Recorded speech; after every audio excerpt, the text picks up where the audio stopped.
Hello everyone, today we are going to discuss Indus Valley Civilization Part 2. Indus valley civilisations की basic information हम already देख चुके हैं। कहाँ से इसकी शुरुआत होती है, सबसे पहली खोजी गई साइट्स कौन सी थी, इसका एरिया क्या था, वो आप पहले नंबर के वीडियो में देख सकते हैं। तो आज हम बात करने वाले हैं इंडस वैली सिविलाइजेशंस के economical, religious, social and political पहलुओं को। इंडस वैली सिविलाइजेशंस की धर्म क्या था, कौन से धर्म के लोग रहते थे या क्या हो सकता था, क्या पॉलिटिकल कंडीशंस थी, समाज कैसा था, कैसे वर्गों में विभाजित था, या वहाँ व्यापार होता था, एग्रीकल्चर था, एनिमल हस्बेंड्री थे या नहीं थे, इन सभी सेक्शंस पर हम बात करने वाले हैं। तो चलिए शुरू करते हैं। और सबसे पहले हम बात करने वाले हैं, लाइफ को समझना है तो हमें जेम्स बॉन्ड बनना होगा।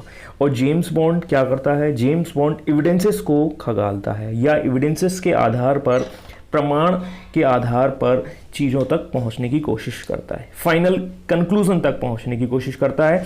और हमने जेम्स बॉन्ड बनकर दो जगह पर जाते हैं, एक तो हड़प्पा 1921, मोहनजोदारो 1922।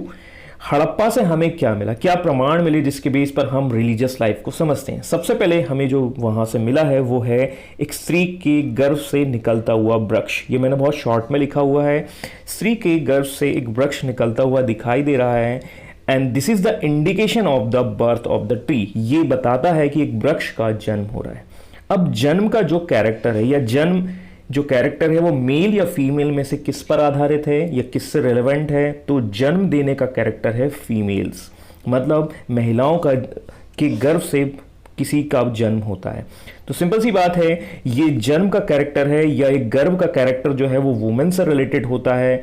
इसीलिए हम यहाँ ऐसा अनुमान लगाते हैं कि ये जो वृक्ष निकल रहा है, this is the indication of the growth of the tree.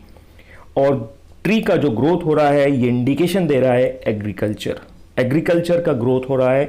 और जन्म देने का कैरेक्टर मदर का है या माता का है, तो हम ऐसे कह सकते हैं कि इंडस वैली सिविलाइजेशंस के लोग गॉडेस की वर्शिप करते थे या देवी की पूजा करते थे।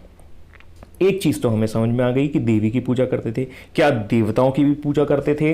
तो उसको हम समझने के लिए पहुंचेंगे मोहनजोदारो की ओर। मोहनजोदारो से हमें क्या मिला है? मोहनजोदारो से हमें एक पशुपति की मोहर मिली, सील ऑफ पशुपति। ये बाद में दिया गया नाम है।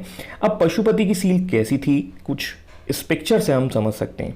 अब आप देख सकते हैं, this is the real picture of Pashupati and this is the इसको प्रिंट करके इस तरीके से हम देख सकते हैं। तो हम प्रिंट वाला ही समझने की कोशिश करते हैं। This is the Pashupati. इनके सर पर आप देखेंगे कि तीन त्रिशूल टाइप से कुछ आकृति दिख रही है।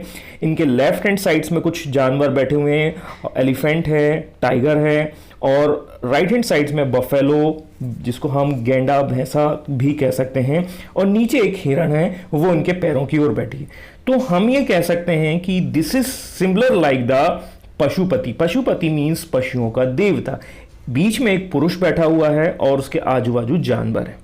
अब इससे हम क्या अंदाज लगा सकते हैं? तो इससे अंदाजा ये लगाया जा सकता है कि पशु का कैरेक्टर क्या है। पशु का कैरेक्टर ये है, यदि उसे एक जगह बांध दिया जाए तो वो चारों दिशाओं में इधर उधर भागता है।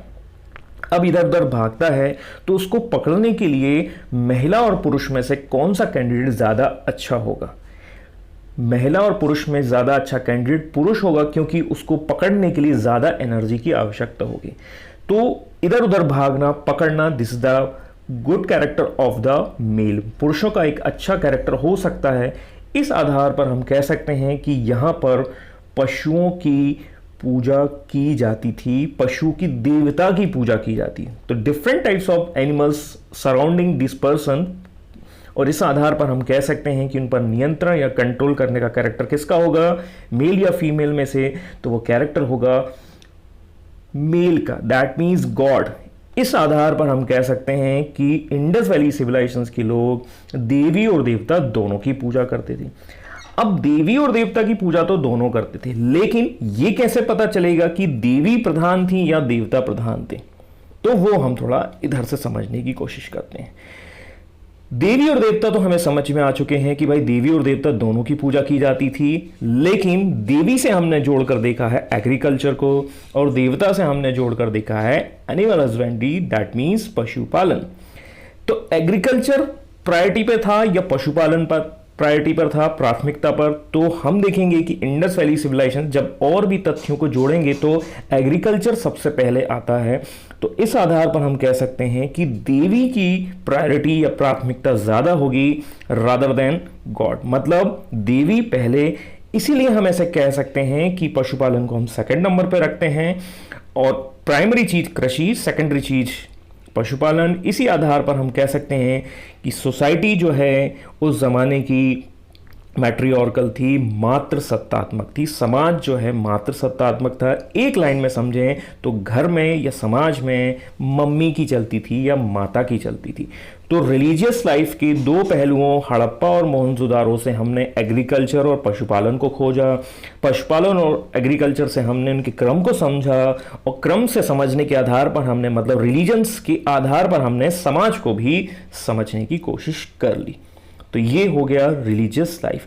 अब उनके पहलुओं को जोड़ लेते हैं। तो पहलुओं को जोड़ने के लिए हमने देखा दैट मीन्स कि we have seen the basic evidences of the god and goddess, दोनों की पूजा होती थी, बिल्कुल सही है। क्या उनकी पूजा मंदिर में होती थी? नो, मंदिर के प्रमाण इंडस वैली में बिल्कुल नहीं मिले हैं और मंदिर के प्रमाण जो मिलेंगे वो है गुप्त एज में। तो गुप्त एज के पहले का जितना भी क्रम है उसमें मंदिर बिल्कुल नहीं मिले हैं। इसके अलावा हमें देखने को मिलता है उनकी रिलीजियस लाइफ में सभ्यता के लोग जो हैं वो एमुलेट्स का यूज़ करते थे, तावीज़ों का उपयोग करते थे। तावीज़ किसी व्यक्ति के हाथ में बंधा है तो हमें कह सकते हैं कि ये सुपरस्टिशंस या अंधविश्वास को मानता है।